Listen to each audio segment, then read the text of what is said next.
Big boss. Si Joey, si Alan Kay, mga diabetic yan. And, So pwede mo na silang bigyan itong Santi? Pwede mo na silang bigyan itong Santi Barley? It's a very healthy food supplement. It's a superfood. Marami siyang benefits talaga. So for me, I'm just thankful sa ating Panginoon na ako'y sinaswerte, lalo na pagdating sa health, pagdating sa pangangatawan. Kasi we really have to take care of our bodies, we should have a healthy living,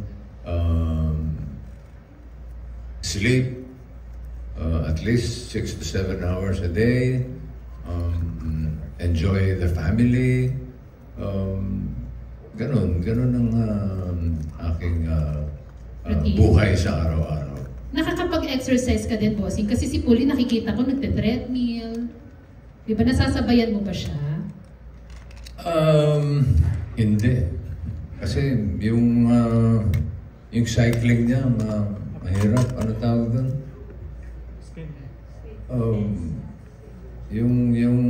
Yung gagano. Spinning. Hindi ko kaya yun. I do a lot of brisk walking. I play golf. Joey is a golfer, pero natigil. Pero babalik daw siya para makapaglaro kami. So, playing golf and walking around the village, yun ang aking exercise. Yung aking may bahay, hindi ko kaya sabayan yung mga regimen niya sa exercise eh. Lalo na ngayon na nagpapapayat, she's on a diet.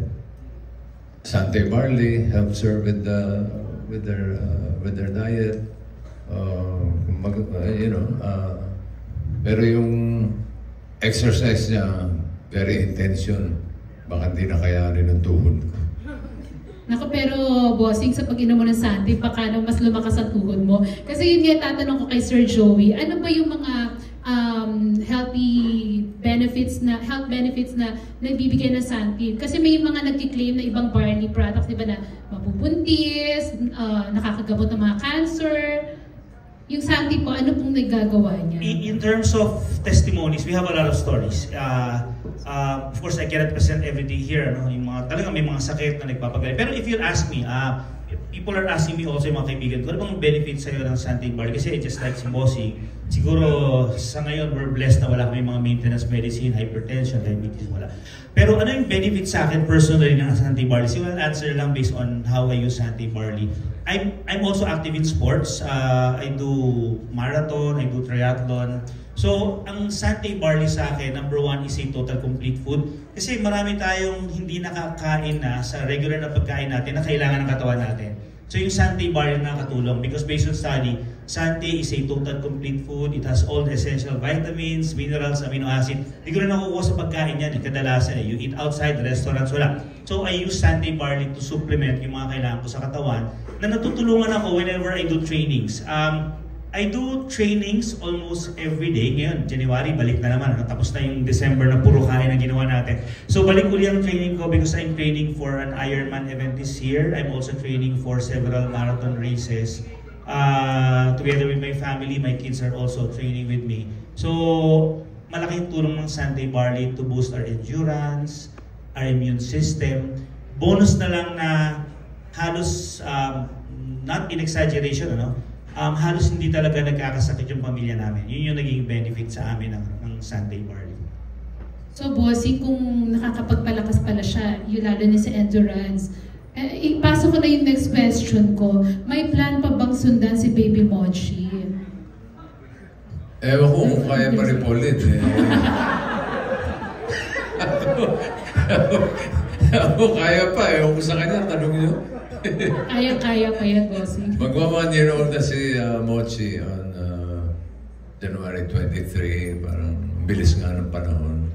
And we're just so thankful to God that she's healthy, very beautiful baby. At medyo nakakatayo na. Nakakatayo na ng mag-isa niya. Pero mga 2 seconds lang, baksak ulit. Yung susundan, I always leave it to God kung i-bless mo kami. Baby boy naman. Well, okay na. Dami kong apong lalaki. Gugulot. Anak ni Oyo, 5 lalaki. Oo nga. Tapos si Danica, may 2 lalaki. Pag nasa bahay, parang may riot parati sa bahay namin pag nandun yung mga apo kong lalaki. So, okay na sa akin mga babae. They're very sweet. They're very malambing.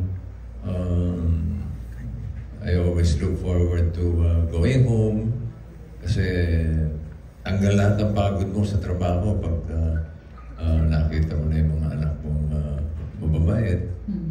And then, mga daddy's girl, no, bossing? Super close sa'yo. Yeah. Ewan ko kung daddy's girl ang tawag mo doon sa hindi tumatanggi. Pag may gusto sa mami at sa mami, no. Pagdating sa akin, yes. Pero no, taga. Yung last question ko na lang po, kasi yung tagline ng Santi Bar is, live more, do more, and achieve more. So, bossing, at your age now, meron pa po kayong gustong ma-achieve? Marami pa. I'm the type of person na always, para sa akin, there's always room for improvement. Katulad sa mga, for example lang, sa pelikula, I've tried doing a very serious role. Baka pwede pang sundan ng isa pa. Or maybe a serious role na may touches of comedy. Yun I always tell myself that I have to improve. I want to do more. Like, ang isa sa mga tinatarget namin ngayon is the 50th anniversary of Ikbulaga. Wow. 50. We are on our 46th year. So 4 years to go. Parang mabilis na yun. Mabilis na yun kasi parang kailan lang, nagsisimula pa lang kami. And now we're 46 years. At we're very thankful sa Panginoon at sa lahat ng mga kababayan natin na tumatangkilik sa Ikbulaga, at yung mga kaibigan sa press na hanggang ngayon tayo ay nagkakasama. Mahal namin kayo lahat. We love you. Bossing, last na lang kasi nabanggit mo na gusto mo baka maulit pa yung drama, di ba? Kung sakaling meron kang pangarap na actress, drama actress na gusto mong makasama, sino po sa local celebrities? Alam mo, pag gumagawa ko ng pelikula, inuuna ko muna yung konsepto. Bago yung casting.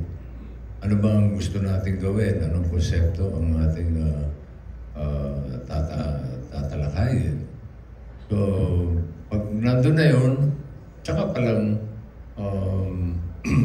papasok yung casting.